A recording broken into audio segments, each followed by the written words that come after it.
1 week into FPL, but millions of transfers are already being made. So in today's video, we're going to have a look at where you should be using those. In today's video, it is the top transfer targets, which players you should be considering buying into your team. We'll look at defenders, midfielders, and forwards.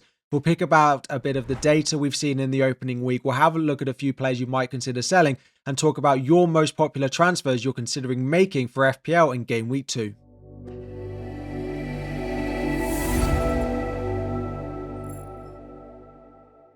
What is up everyone, FPL Harry here. Before we dive in, 2,000 likes is the aim, and subscribe if you are new around here, and welcome to the first edition of the transfer targets video for the new season. If you are new to the channel or didn't dip in until later on at the end of last season, just a reminder of what this video is going to cover. This will be my most in-depth video that we do every single week. It will be longer than the majority of the rest of my videos. It will include the more data. It will be more analytical than maybe we are used to in some of the rest of my videos. We'll start to pick apart some of the best players to buy, and we'll do a lot of that using a lot of the data that I do get from the Fantasy Football Scout members area. Now that the season has started, if you've got players you're not happy with, or you've got players you're looking to buy, make sure you're checking how their data is performing as the season goes on. There is a link that you can get. They're still offering 40% off at the moment, plus an additional 5% off with my code FFSHarry5 if you want to at checkout as well. What we're going to do before we dive in and look at the players to buy, we're going to talk about 9 players that you were asking if we should be selling going into this week. Number 1 is Bruno Fernandes. He is in my team away at Fulham. Now, he was only 1 defensive contribution away from hitting that bonus in game week 1. And I think even if he just hit that, we wouldn't really be having this conversation, because even a 4-pointer would be enough in a difficult fixture like Arsenal. I still look at the next 2 games of Fulham and Burnley and think we bought him for this 3-game run. So if you have gone with Bruno, I would be holding on to him until we get to that Burnley fixture out of the way in game week 3. Next up is Frimpong at Liverpool. Now, he did go off before the 60th minute for Liverpool with what apparently was a tight hamstring. So if you do own Frimpong, it is worth waiting until we hear the press conference from Arne Slot on Friday. Hopefully gives us a bit of an update, but we do expect him to be a good pick, and it didn't seem like anything too serious, just a precaution. So we're expecting him back, and if he is back, he is a keep. West Ham are a team that I'm not very happy owning, and if you've got them, I probably would look to sell. So that goes for both Jarrod Bowen and Wan-Bissaka, or Diouf if you own them defensively, also a Fulkrog. You don't need to panic and, take hits to get rid of them all straight away, but they're probably players I would look to get rid of because of the transfers they've got over the next couple of weeks. Then we're moving at Manchester City, and a player that didn't feature in game week 1 that has been mass sold is Gvardiol. Now, there is a chance that he is back and available for them going into game week 2. So again, a bit like Frimpong, you should probably just wait for the press conference to take place to hear what Pep Guardiola's got to say on his availability. But like Frimpong, if he's not going to be available, you probably do need to sell him. Then we move to Aston Villa, and we've got both Ezri Konsa and Ollie Watkins. For me, both of these are keeps. If you've got Konsa, it's a defender. It's not the end of the world if he misses 1 game, which is what his suspension is. He misses Brentford away, which isn't ideal, but I would just put him on your bench and have him back for game week 3. Not use your first transfer of the season in selling a 4.5 million defender. Ollie Watkins, I like the fixture that he's got against Brentford. They didn't create nearly enough chances in game week 1 against Newcastle, but I do expect them to bounce back and still be a team that scores a lot of goals. Now, João Pedro is an interesting one. He didn't play that well. He didn't get the minutes, I suppose, that you might have hoped for. He only played about 70. That was probably expected, though, for João Pedro. Again, a fixture away at West Ham in game week 2, I probably would look to hold on to him. I think that is a fixture that Chelsea could have a bit of luck, a bit of joy in, given the way that West Ham defended in game week 1 and the way that we're talking about the likes of Wan-Bissaka and Diouf if you own them. So although he's not been amazing, I probably would look to hold on to him. And Alvert is an interesting one. 8.5 million for him is quite a lot based on what we saw in game week 1.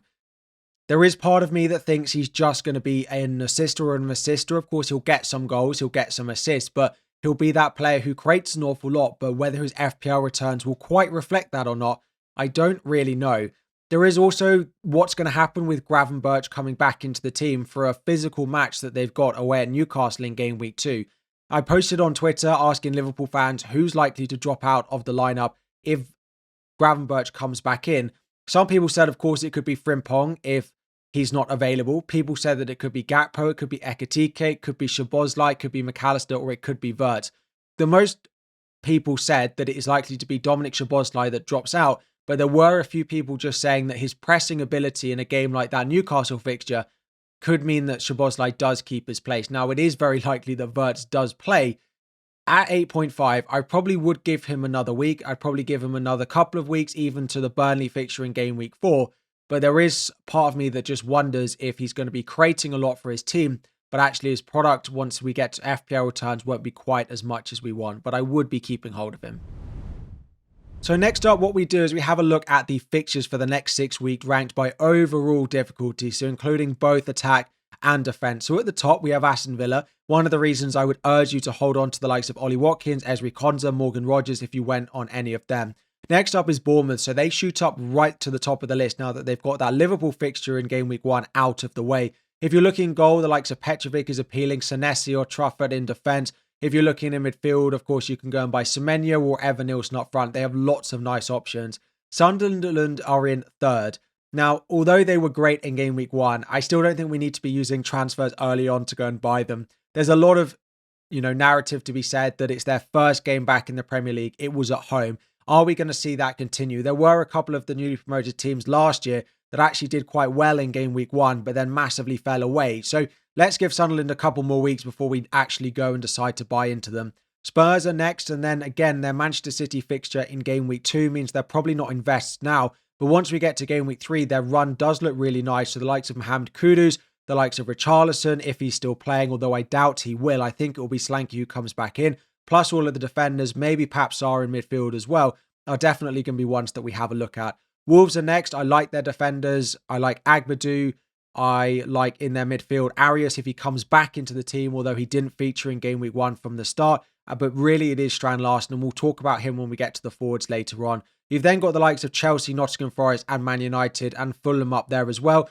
Teams that we invested quite heavily in game week 1. They're just nice holds over the next few weeks. Once you start to look down at the bottom of the fixture ticker, you still have teams like West Ham, who, apart from Sunderland, their opening run was pretty difficult. You've got Arsenal. There's a lot of talk about Arsenal in game week 2 because of their fixture, but outside of that, their run is really difficult. You've also got Burnley. If you've got someone like a Nestev, you've got someone like a Dubravka, their run of fixtures is not that great. And also Liverpool. Liverpool's fixtures are actually quite mixed because they have a couple of good games in there and a couple of more difficult ones as well. But you can have a look at the whole list. I'll also post this on socials over the next couple of days, but ranked between the top and the worst fixtures for the next 6 weeks to hopefully inform the players you're buying.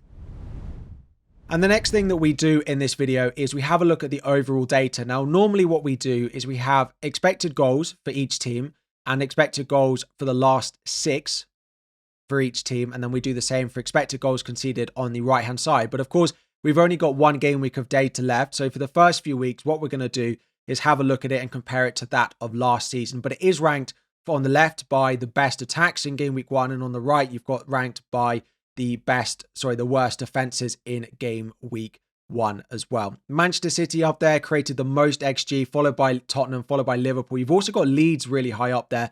They created an awful lot of chances against Everton in game week 1. Right down at the bottom, you've got Wolves, Everton on the other hand, and actually Aston Villa really struggled to create chances. Newcastle were the best defense, as you see the flip of Aston Villa. Leeds second as well. Didn't actually defend badly. I thought they were going to be a lot weaker than we saw in game week 1. Manchester City, Sunderland, Chelsea, and actually West Ham. West Ham, that team massively underperformed what we'd expected to see from them in game week 1. But you can start to see a few things there, but it is one data or sample, so let's just leave that with a little bit of caution.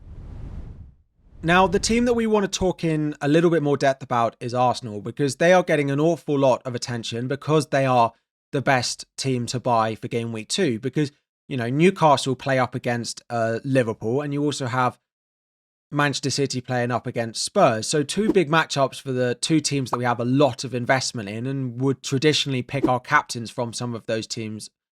So when you look at Arsenal, they have Leeds at home, and that's why they're starting to have a look at them. But if you remember when we looked at the fixture ticker earlier on in the video, they were ranked right down at the bottom. That's because they do walk into Liverpool, Forest, Manchester City and Arsenal straight after that Leeds fixture. So although it might look really appealing to go and buy in a Bukayo Saka, a Gyökeres, a Declan Rice, a Saliba, a Gabriel, or someone like a David Raya, it does need to come with a little bit of caution that they do feel a little bit like free hit picks because the fixtures from game week 3 onwards are quite difficult. Now, we saw in game week 1 that Arsenal players and some of their top picks are able to perform no matter the fixture that they've got. And even with some of these games, there will be Arsenal players that get points. They will keep a clean sheet in this run at some point, and they will score goals. So someone like a Saka or a Gyökeres or an Odegaard is going to get points over this period. But it is just adding a little bit of caution that if you're looking to dive in full leather into Arsenal at the moment, it is not the best run of fixtures after they get Leeds out of the way. Let's start defensively. Now, I know Calafiori scored. There is just going to be rotation at left back between Calafiori, Lewis Skelly, and at right back between Timber and Ben White. That it really is only the centre backs that I would look at. Now, Saliba got a bonus and he got defensive contributions, and it might be the defensive contributions is enough to swing it away from Gabriel, who has been the mainstay pick in all our teams over the past few years, back in favour of going with Saliba. However, the defensive contribution data that we've seen over the past few seasons is that teams like Arsenal, teams like Manchester City, teams like Liverpool as well, don't really get a lot of defensive contribution points, despite the fact that Saliba, Aït-Nouri and Van Dijk all actually did get it in Game Week 1 this season. But as the season goes on and as teams find a little bit more rhythm and they start to control games a little bit more than maybe they did in Game Week 1, that DEFCON ability will tend to drop. I do like both of them. I still think I would just about favour going Gabriel over Saliba. And in goal, David Raya is fine. At the beginning of last season, he got a lot of sort of 9-10 pointers because Arsenal were a little bit less solid to start the season. They had a little bit less of the ball, as we saw with Saliba's DEFCON. And David Raya made more saves, and we saw that in Game Week 1. But I don't expect many of you are looking to spend that on a goalkeeper at the moment, and not many of you are looking to make a goalkeeper transfer. Into midfield, and actually interesting, Odegaard and Zubimendi were the two that got defensive contribution, 12 of them, to get them the +2, and it wasn't Declan Rice. Declan Rice picked up 6 because he did pick up the assist from the corner for the goal. I was really interested to see that Martin Odegaard picked up defensive contributions in that game with a lot of ball recoveries. If that's something we continue to see over the next few games, he could be a really interesting pick because he's not that explosive, but if Arsenal are going to score goals, he'll probably tick along like he did at the end of last season. And if he adds DEFCON on top of that, he's going to be a pretty similar pick to what we expect from someone like a Bruno Fernandes, and that's why a lot of people went with him. Outside of that, I quite like Declan Rice at a cheaper price. You can go with Zubimendi, but I probably would go for Declan Rice if I'm looking for one of them at 6.5. It just doesn't feel that exciting when there are some other good picks at that price.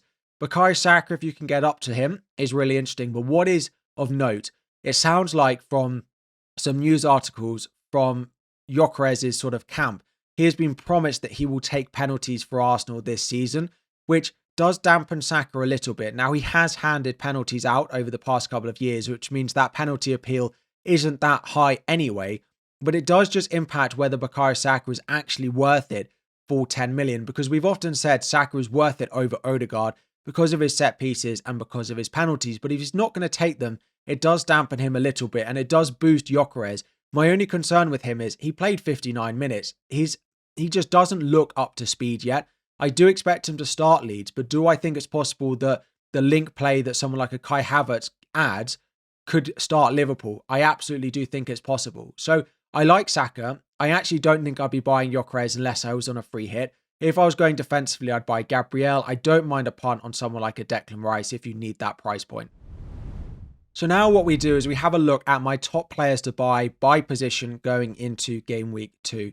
It is worth noting that there's not going to be very many players, for example, from Spurs in this list, just because they play for Manchester City. They play against Manchester City. That doesn't mean that they're bad picks this week at all. It's just if you're looking to buy in Game Week 2, these are probably where I would look to go. Of course, the Arsenal defenders are at the top. I like Gabriel slightly more than I like Saliba. I probably wouldn't be going with the fullbacks just because of risk of rotation. I was really impressed with what I saw from Ryan Aït-Nouri in Game Week 1. Of course, he picked up defensive contributions with 15 and also got a bonus point to go on top of that, despite Manchester City scoring 4 goals and him not being involved with any of them. And I like the upcoming fixtures. They're not quite as easy as what they had in Game Week 1, but over the next 6, once you start to include Burnley and Brentford in that run as well, I do like what you can get from Aït-Nouri. Next up is Marc Cucurella, who also picked up a nice return. Didn't get a bonus point knocked off him right at the end, and actually is not that great for defensive contributions. But what is quite interesting is the positionings that he was taking up. I do expect him to get good attacking returns this season, like we saw at the end of last year. Number 5 is going to be Lacroix at Crystal Palace, and I've actually ranked him above Munoz.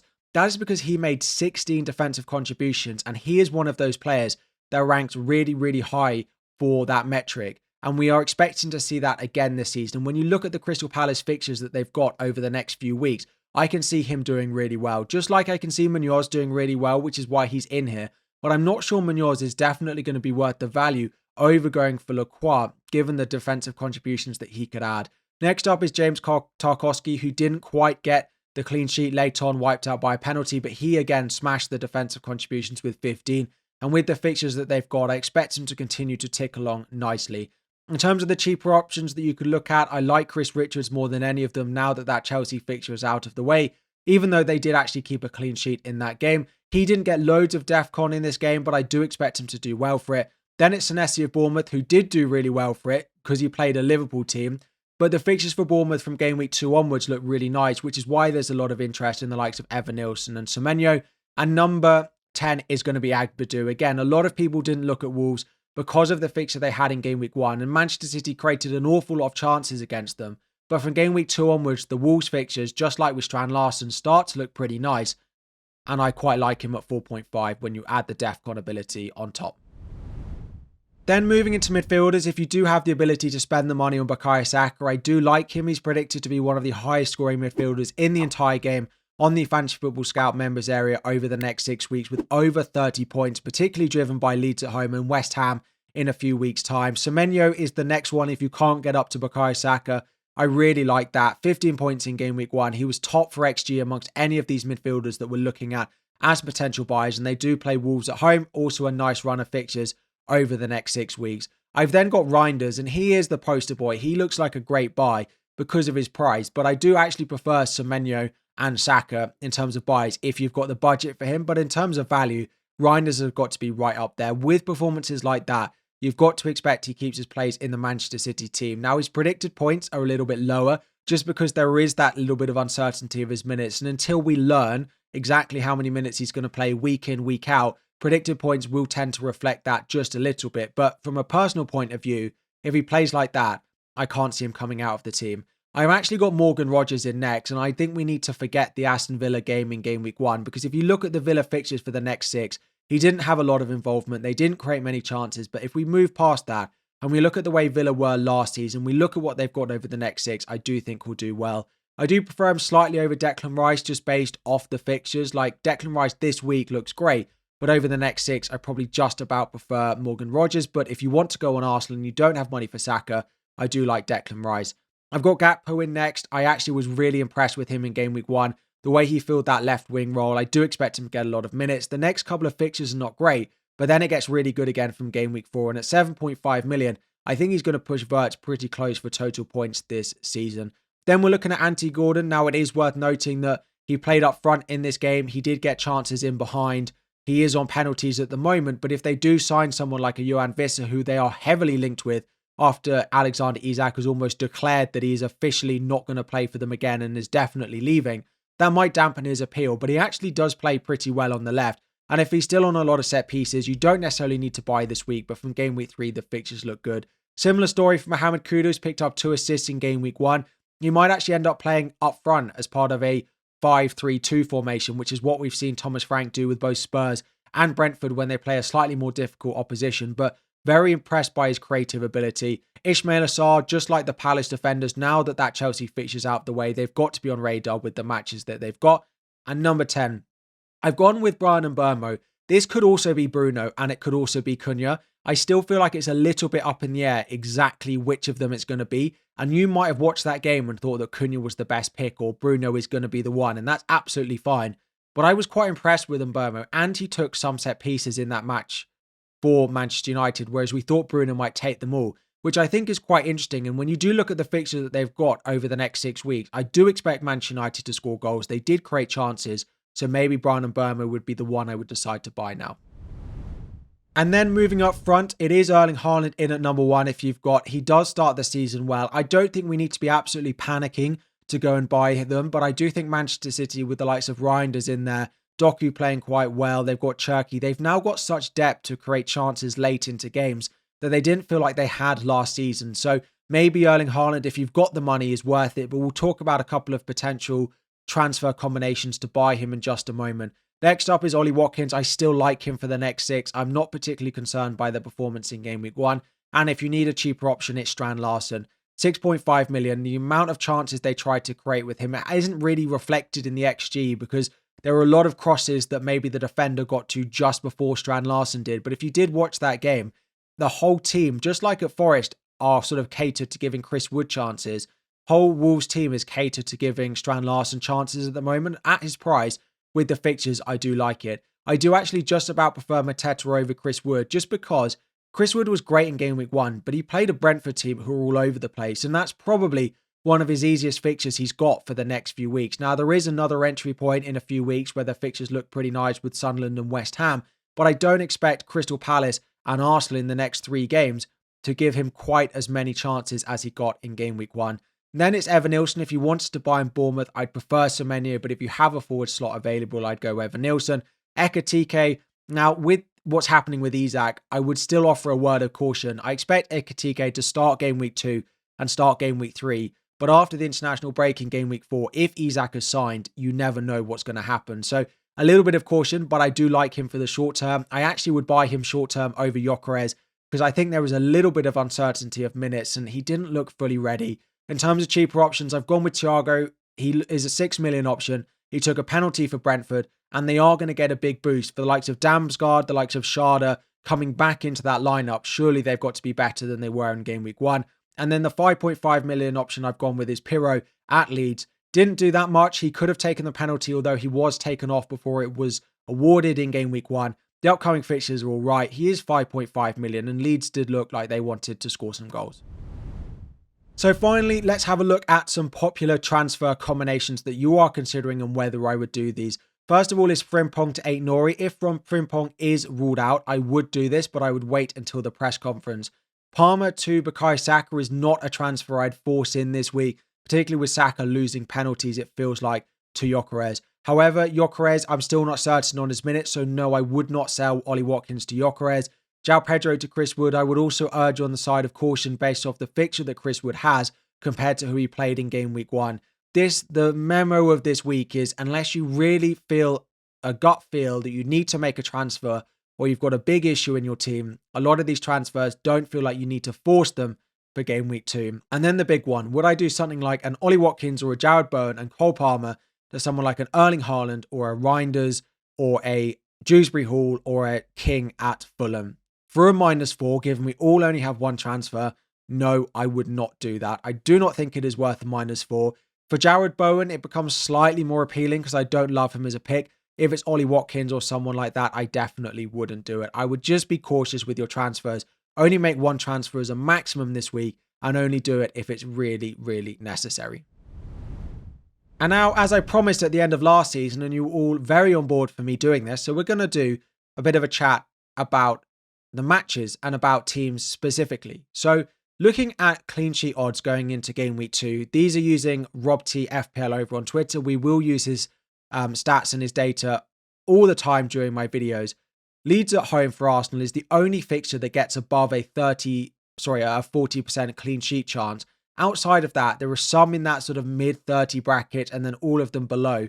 Arsenal feels like the only defence that if you're looking to buy this week really needs to be bought. Outside of that, clean sheets feel really difficult to predict. In terms of goals scored, Arsenal, Manchester City, Chelsea are right up there. I do feel like this is a little bit harsh on the Spurs defence and actually includes a little bit of bias of maybe what the Spurs defence was like last season. To predict Manchester City 2.35 goals against a Spurs team that has looked pretty solid since Thomas Frank has come in, I'm a little bit surprised. But outside of that, Chelsea, Liverpool, Bournemouth, all predicted to score over 1.5 goals. Outside of that, and outside of the clean sheets for maybe just Arsenal and maybe Chelsea, things are a little bit more difficult to predict. A lot of the players that we bought in game week 1, maybe apart from Manchester City, now have away fixtures in game week 2, which can make things a little bit more difficult to predict. So there's lots of data on there, lots of players that we've discussed across all of the positions, but the general talking point is be cautious with your transfers. Just because a player blanks in game week 1 doesn't make them a bad pick. 1 week's worth of data is the least useful amount of data that we can use to try and pick players. So although you might have seen something in game week 1 that you really liked, or you might have seen someone in game week 1 that you really hated, we need as much information as possible. So this is the best week of the season, if possible, to roll your transfer if you can. That is all. Any questions you have about players in this video, transfers, if you've already confirmed your transfers, like over 3 million managers already have done, drop it in the comments down below and let me know what you've done. If you're considering transfers, let me know. If you're just rolling as well, let me know in the comments. We'll be back tomorrow with my team selection video. Thank you all for watching. 2,000 likes is the aim. Subscribe if you're new around here, and I'll be back again very soon.